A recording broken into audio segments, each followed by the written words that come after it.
You know this feeling. Being told to stay calm, stay patient, stay agreeable, while someone else controls the timeline of your own life. You call it professionalism.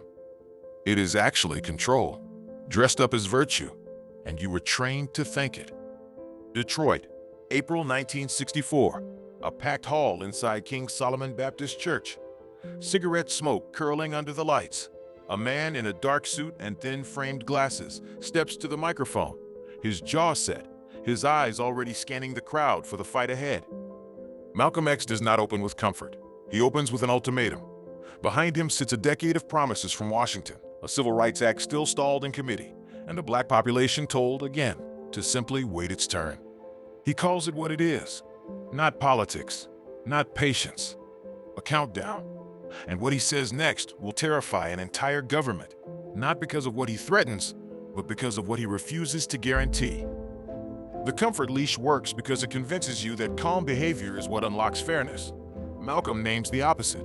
A system does not reward your patience, it relies on it. Your compliance is the actual product it is harvesting. Picture the modern version. An employee waits 18 months for a promotion that keeps sliding to next quarter, staying pleasant, staying available, never once making the company nervous about losing them. The wait itself is the leash. Malcolm watched this exact pattern in Washington. 10 years after Brown versus Board of Education, schools across the South remained segregated in practice. The ballot had been cast. The promise had not moved. Patience had produced paperwork, not change. This is Voice A's case, the one institutions still sell today. Malcolm lays it out with surgical precision. The ballot, used correctly, is leverage. 22 million black Americans, properly registered and organized, could decide any close election in the country. He is not naive about this power. He tells the crowd that a block vote, unified and strategic, could remove any senator who blocks civil rights legislation. This is the ballot illusion beginning to form. Progress that looks real, because it is measurable. Name it the ballot illusion. Not because voting is worthless, but because institutions love to display it as the finish line, when for Malcolm, it was only ever a single tool inside a much larger, harder demand. The modern application is everywhere. A company survey, a suggestion box, a town hall you were invited to speak at. All real channels, all measurable, and all quietly designed to make you feel heard without requiring anything to actually change. Malcolm respected the ballot's math, but distrusted its timeline. He had watched Kennedy promise a civil rights bill, then stall it, then die before it passed. Institutional progress, he argued, moves at the speed of the institution's comfort, never yours. So he draws the line that gives this speech its title. If the ballot fails, if the ballot is stolen through poll taxes, literacy tests, and outright violence in the South, only one thing remains on the table. This is Voice B, the counter-argument, and it does not soften. Malcolm names it plainly, the bullet, not as a call to violence first, but as the consequence waiting behind a door the system itself refuses to close honestly.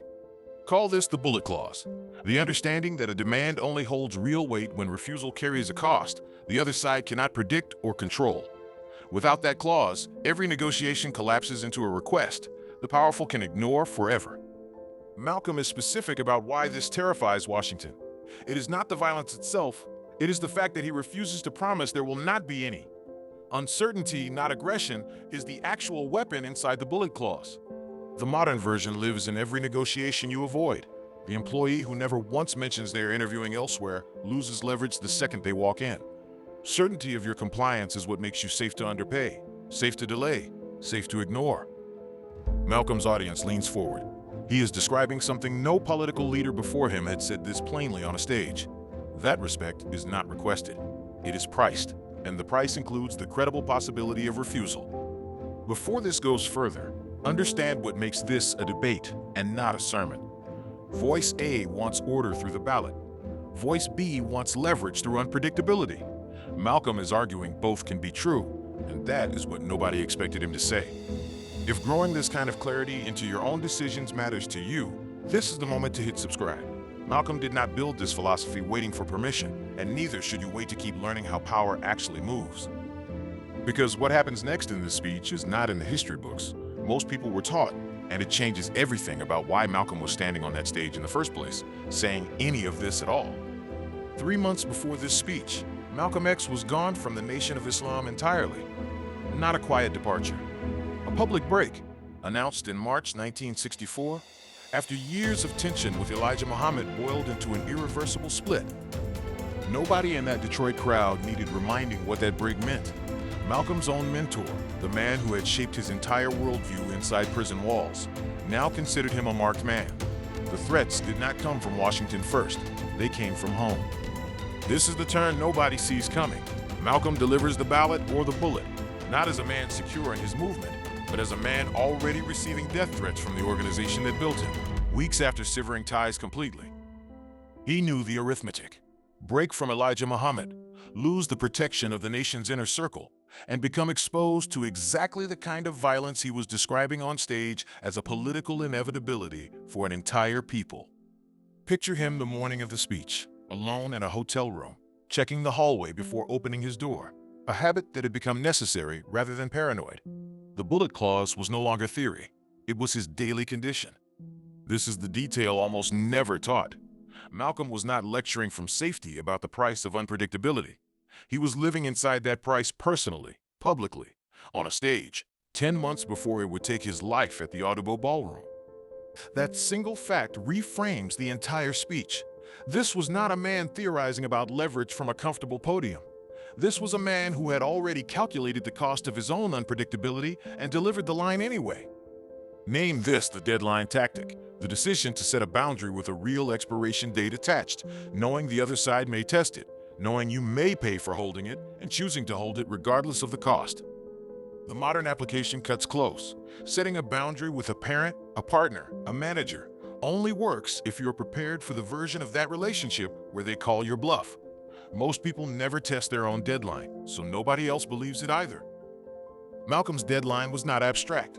He told the crowd 1964 would be the most explosive year in American history, unless real change arrived, a promise he was staking his own safety on, weeks after losing his primary source of protection. This is the bullet clause fully matured, not a threat issued from distance, but a boundary held by someone who had already priced in what defending it might cost him personally, and chose transparency over retreat regardless. The synthesis begins here, and it belongs to no single voice in the room. Malcolm is not choosing the ballot over the bullet. He is describing the exact conditions under which each becomes the only rational move available. This is the unpredictability weapon, the real mechanism underneath both arguments. A system negotiates fairly only when it cannot forecast your next move.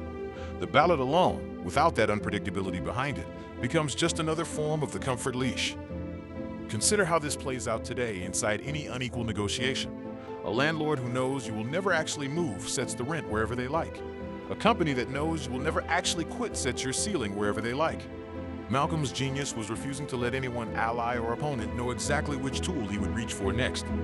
The ballot kept institutions engaged. The bullet kept them honest. Together, they formed a posture no single strategy could achieve alone. This is practical value, not philosophy for its own sake. The unpredictability weapon does not require violence to function in your own life. It requires the other side to genuinely believe you are willing to walk away entirely. Willing to leave the job. Willing to end the relationship. Willing to withdraw your compliance completely. Not as a threat you announce loudly, but as a quiet certainty the other side can feel the moment they push too far. Now step outside 1964 completely. This is not history anymore. This is an audit of your own life.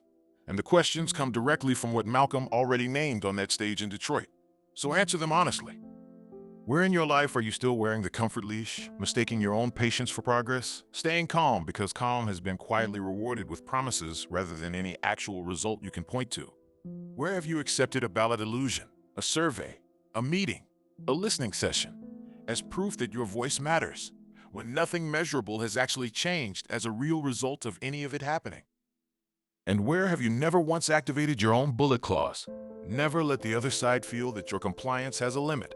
Never set a deadline tactic you were genuinely prepared to enforce, no matter the cost.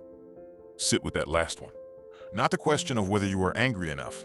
The question of whether the people negotiating with you actually believe you would walk. Most negotiations are lost long before a single word is spoken. Malcolm did not resolve this tension for the crowd that night, and this video will not resolve it for you either. What he offered instead was a framework, and it travels intact across 60 years without losing a single edge. First, identify which leverage you actually hold, not what you wish you had. What is real, measurable, and yours to withdraw right now, whether that is your labor, your attention, your loyalty, or your silence. Second, decide your deadline tactic in advance before the moment of conflict arrives. A boundary invented in the heat of an argument is a bluff. A boundary decided calmly beforehand is a policy the other side can feel is real. Third, refuse to announce your next move before you are required to. Predictability is what the other side is buying from you for free. The moment you stop supplying it, the price of ignoring you rises immediately. Malcolm closed his own speech, looking directly at that Detroit crowd, refusing to soften the ultimatum for comfort, refusing to promise them safety in exchange for their patience, because safety was never actually his to promise. 10 months later, on February 21st, 1965, Malcolm X was assassinated at the Audubon Ballroom in New York, shot while beginning a speech, the exact unpredictability he described, finally catching up with the man who had lived inside it. He did not survive the very leverage he taught. That is not a footnote to soften. That is the proof of how seriously he held his own framework all the way to the final microphone he ever stood behind. This channel exists to hold that same standard, translating unflinching thinkers like Malcolm into tools you can actually use, not just history you passively consume. If that mission means something to you, subscribing is how you keep this work alive. Because the real tragedy would not be forgetting what happened to it. The real tragedy would be hearing this entire framework and still walking back into your own life, wearing the comfort leash by tomorrow morning. So ask yourself the only question that actually matters now. Not whether you agree with Malcolm, whether you are willing to let the people in your life feel genuinely that your compliance was never guaranteed. The ballot is patience with a plan attached. The bullet is patience that has officially run out. Malcolm did not fear choosing between them. He feared a world where nobody believed he was capable of choosing at all. That belief, that credible readiness to walk away, is the entire mechanism this video has been building toward. The exact thing a system cannot price, cannot predict, and cannot ultimately survive negotiating against for long. A system does not fear your anger. It fears your unpredictability. Subscribe if you are ready to stop negotiating your one life from inside the comfort leash and start holding a deadline the world can actually feel.